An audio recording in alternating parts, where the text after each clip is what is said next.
Good evening, I'm YAMO. Tonight's report looks at a part of medical history that is often overlooked, the emergence of hospitals as public institutions in the Islamic world centuries before they became common in Europe. This story matters because it shows how healthcare was treated not as a private privilege, but as a social responsibility built into governance, administration, and economic planning. From the 8th century onward, major cities under Islamic rule, such as Baghdad, Damascus, Cairo, and Cordoba, developed hospitals known as Bimaristans. These were not places of charity alone. They were organized public institutions funded by the state and by permanent charitable endowments. Treatment was provided regardless of a patient's wealth, background, or religion. This did not develop in isolation. The early Islamic world inherited medical knowledge from Greek, Persian, and Indian traditions. But instead of leaving medicine in private hands or court circles, Muslim administrators integrated it into public life.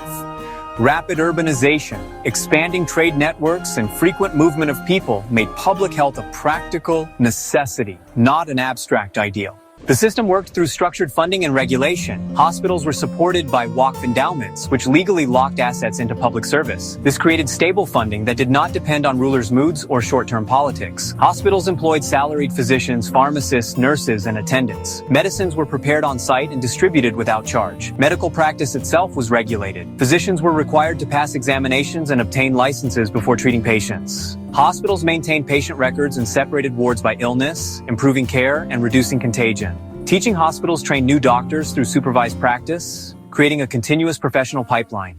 Figures such as Avicenna, known in Europe as Avicenna, were central to this system, not as isolated geniuses, but as participants in an institutional culture. His medical writings were used as standardized references in hospitals across the Islamic world and later in European universities. This standardization mattered. It reduced guesswork and improved outcomes. The contrast with medieval Europe is clear. For much of the same period, healthcare in Europe was largely provided by monasteries or private practitioners. There were few public hospitals in the modern sense, limited regulation of physicians, and no unified licensing system. Large-scale public healthcare would not emerge there until centuries later.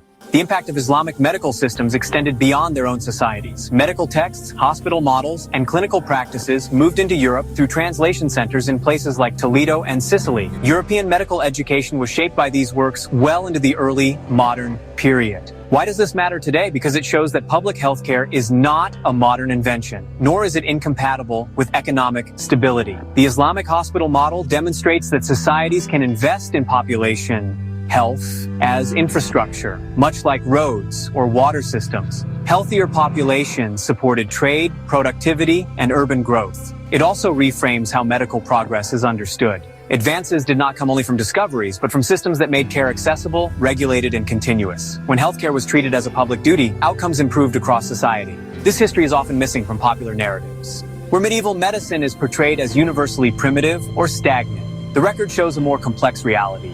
One in which institutional healthcare existed, functioned, and influenced the modern world. Understanding how Islamic medicine treated healthcare as a public responsibility helps explain why these societies remained resilient and innovative for centuries. It also reminds us that the structure of care matters as much as the science behind it. For History Watch, I'm YAMO. Good night.